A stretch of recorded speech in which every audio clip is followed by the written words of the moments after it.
Okay.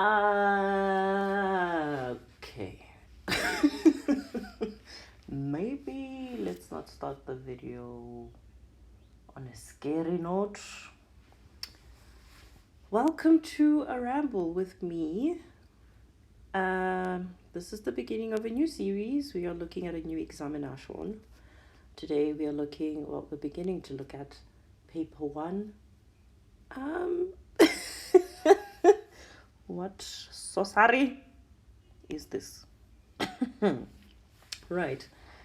So that's a blast from the past. That was a question from the previous exam we're looking at. Anyway, so today's exam is the department's final from last year, 2023.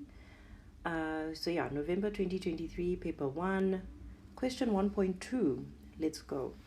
Solve for x and y simultaneously. I usually don't go for the simultaneous equation questions because usually they are pretty repetitive, like just what they look like. But this one stood out because, so first we have a linear equation, x plus 2 is equal to 2y. And then the second one is an I don't know equation. But yeah, your variables are in the denominator, so that's bound to be interesting, I think. So yeah, let's do it. So we've got x plus 2 is equal to 2y, which we'll call equation number 1, and 1 over x plus 1 over y is equal to 1, which we'll call equation number 2. Okay, so I mean, instinctively, this is the easier one to manipulate. And I also just want to quickly highlight here that, if you've seen my other videos, you know that me and simultaneous equations and elimination are almost inseparable. But this is one of those situations where it would just take so much work to eliminate a variable, if you could at all, because we'd have to get either the x or the y out of the denominator, so make either one of them the subject, possibly, so that's just a lot of manipulation. And I have a feeling that, okay, I can confirm the feeling. So we would need to, for example, get a common denominator of xy over here, right? And then here you'd have a y, and here you'd have an x, and then this on this side would become xy over xy. So now you can't eliminate your x or your y because you have a term that's joining the two of them. So anyway, all of this long explanation to say that this is one of those situations where it's just like, you know what, it is much less stressful to just use substitution. I will express the x as the subject of the equation, because again, we want to minimize friction, right? If you want to express the y as the subject, you're going to have to divide by 2. So you're going to end up with a fraction situation going on, and then you're subbing into a fraction in this equation. No. So maybe not. Okay, so using equation number 1, and not to say you can't. So if you did want to go through that, make y the subject of the equation instead, that's absolutely fine. It would work out at the end of the day. There's really no crime in that. In fact, I can think of a version of myself that would do that just for fun. That version of myself is no longer. Okay, anyway, so we now have x is equal to 2y minus 2. Let's call that 3, even though it's not really a different equation to 1. So we're just calling it equation 3 so that, ease of reference. So we're going to take that equation and sub it into equation number 2. So that is 1 over x, otherwise known as 2y minus 2, plus 1 over y is equal to 1. Okay, so just up front, there are already some restrictions here. Okay, we can't have x equal to 0, and y also can't be equal to 0.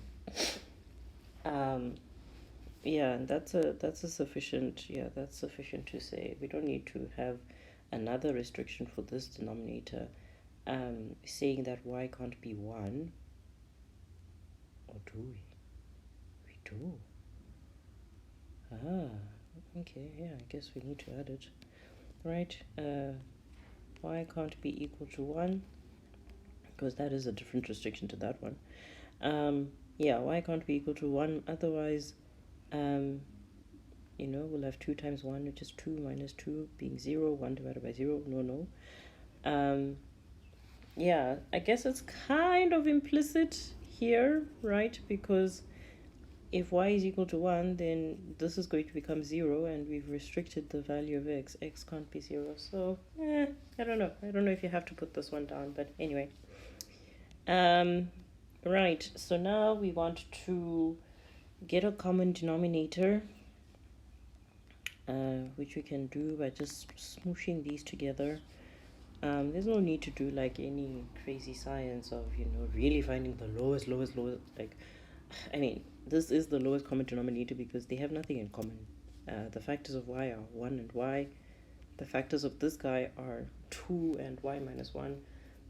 And of course, 1 and 2y minus 2. Like, the point is, if there was a common factor of y here, for example, then we could do a bit of sorcery to figure out the lowest common denominator. But right now, because they don't really share anything in common,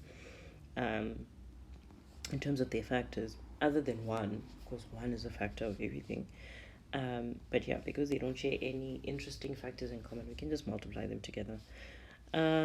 Right, so now to get from this to this, we're going to need to times the top with, well, the top and the bottom with y, so this will be 1 times y, and then to get from this to these, we'll times top and bottom with 2y minus 2, so that'll be 1 times 2y minus 2, and then we're going to need the same denominator on this side, and we're going to get that by timesing 1 with that.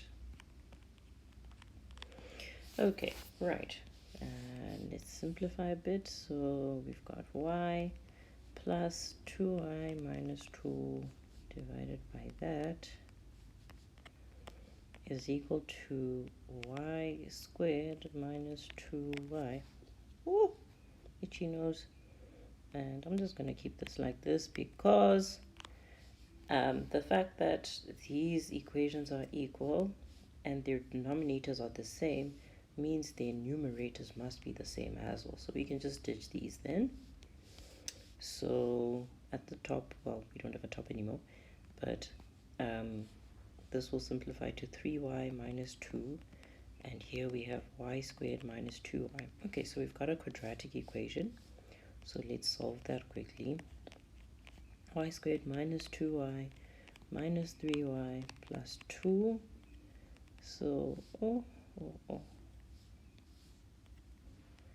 y squared minus 5y plus 2, quadratic formula, there we come. So y is equal to minus b plus or minus b squared minus 4ac divided by 2a. So that is going to be 5 plus or minus, down here we have 25 minus 8, which is 17, divided by 2. Okay, so those are the values for y, and none of them violate any of the restrictions we stated, so cool beans. Both are viable options, viable solutions. Right, and then we're going to use this guy to figure out the values of x.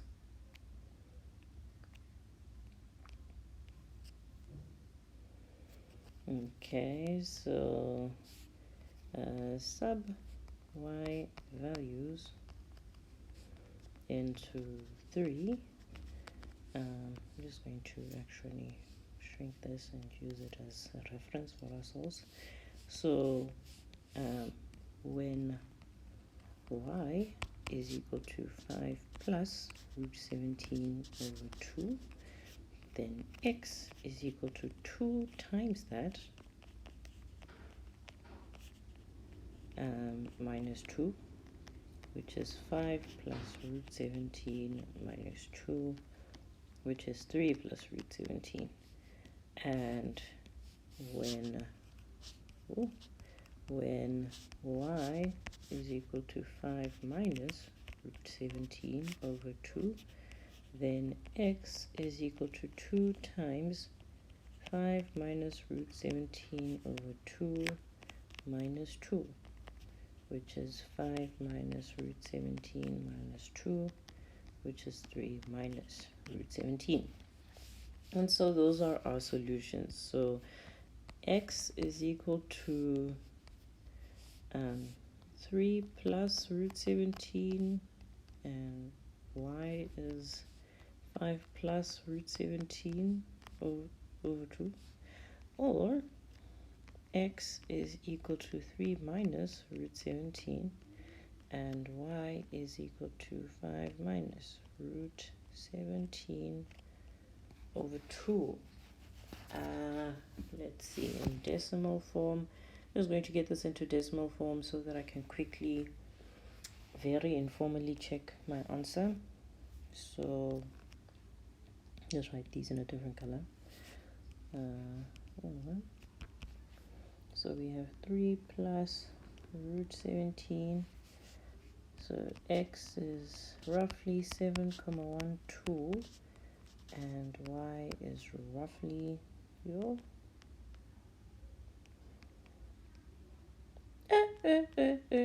what is happening? You look away for 1 second and the surds are playing in the mud. 4,56. Okay, so that's our one set of solutions. Or we have 3 minus root 17, which is, and y, it's not very squiggly. So 5 minus root 17 divided by 2. So that is 0,4. Whoa! Come on now, little 4.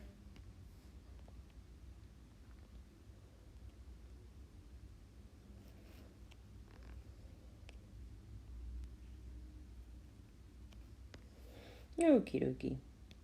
Alright, and I'm not going to close my... Oh, I closed it! Okay, so now let's just test our solutions by putting them into the original.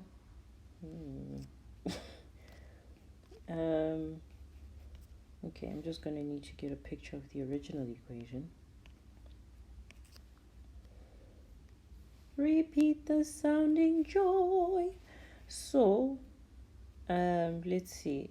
7.12 plus 2 is 9.12. And 4.56 times 2 is also 9.12. So, right, so that kind of feels right then, that the answers work out approximately. In this case, they work out exactly to be equal when I've used the approximate values. But, you know, even if they were kind of a decimal place off, that would be reassuring. Of course, we could avoid all of this casework by just using the exact values, right, the surds that we got, but why should I pursue a life of peace? So on our left hand side for our second equation, we'll have 1 over 7.12 plus 1 over 4.56, and that is giving us 0,359. That is definitely not giving us a 1. The jokes of it all. The jokes of it all. So clearly I have gone wrong somewhere. So let's sort it out. Yeah, I must say, like, I don't like discriminating against numbers, but when I start getting funky, surd looking numbers in my solutions, that's kind of where I'm just low-key like, hey, let me just double check the solution before I check the memo. Anyway, okay, so let's have a look at what might have gone wrong.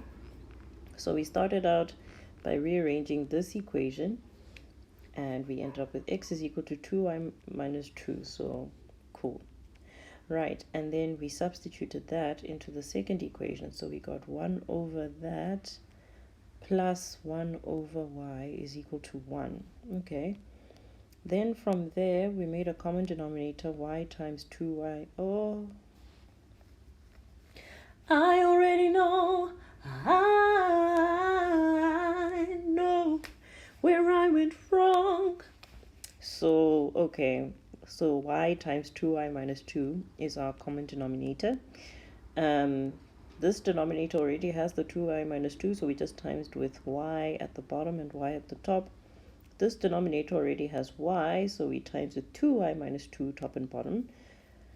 This guy has a denominator of 1, invisible denominator, so it needs both the factors. So while my denominator is correct, my top guy is just all of a sudden missing a 2. So let's fix that. Yadika lento man. Okay, yeah, it's good that I've got a different color going on so that we can show my corrections along the way. So this side I'm fine with, y plus 2y minus 2, and then this side is going to become 2y squared minus 2y, so that's still fine. And then we drop our denominators, so this is again 2y squared.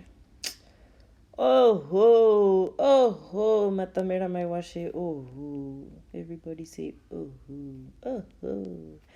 Okay, right, and then so now what's going to change in our quadratic? Actually, we don't even need the quadratic because now we can factorize it.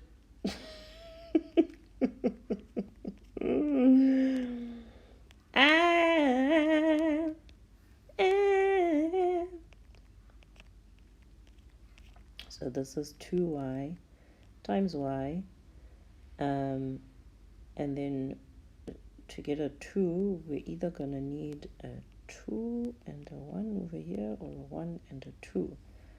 And I know that they are going to be minuses because my middle term is negative, but my last term is positive. So if we look at the first combo, so that'll be 2y times 1, which is 2y, and then another 2y. Not what we want. We want 2y times 2, which is 4y, 1 times y, which is 1y. Those will add up to our 5y, so it's the bottom combo. So a 1 over here and a 2 over here, triple check, 4y, so minus 4y minus 1y will give us minus 5y. Okie dokie, so either 2y minus 1 is equal to 0 or y minus 2 is equal to 0. 2y is equal to 1, and therefore y is equal to 1 over 2. And over here, y is equal to 2. My goodness, the pain, the tragedy. So, either y is equal to a half, or y is equal to 2. And now let's just double check. I don't think it violates any of the restrictions. Yeah. So that's fine. Let's just go right ahead and sub it in. So we'll have 2 times a half minus 2, which is 1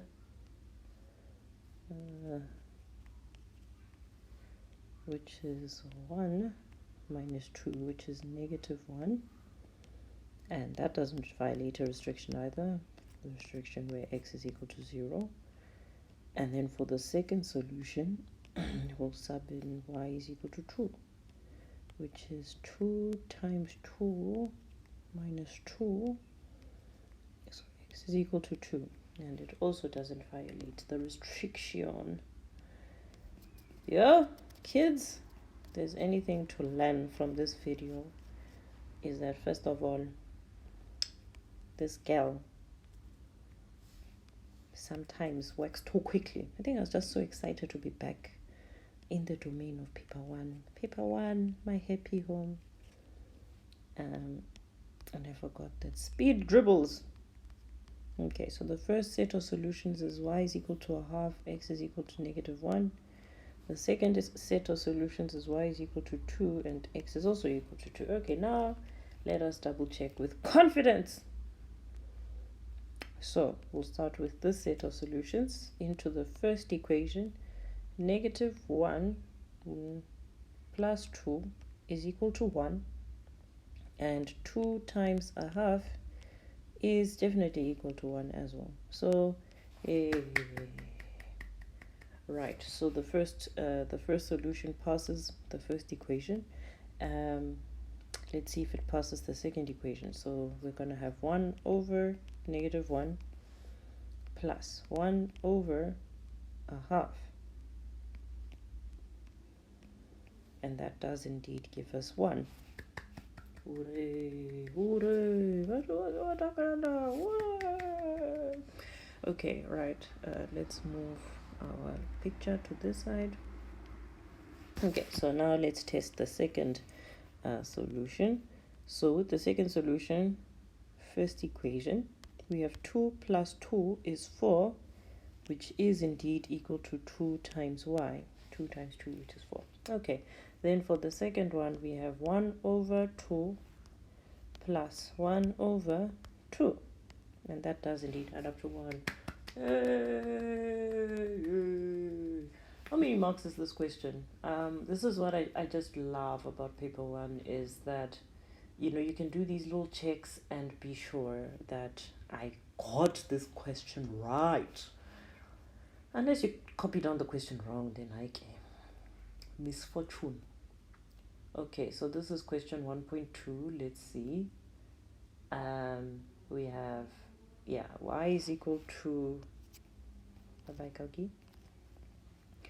y is equal to a half, x is equal to minus 1, or y is equal to 2 and x is equal to 2.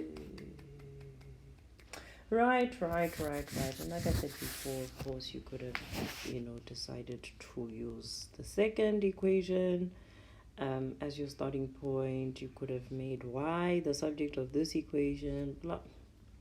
Permutations are possible. But yeah, that's that for that. Cool. Yeah, let's park it here, and I will catch you another time for another ramble.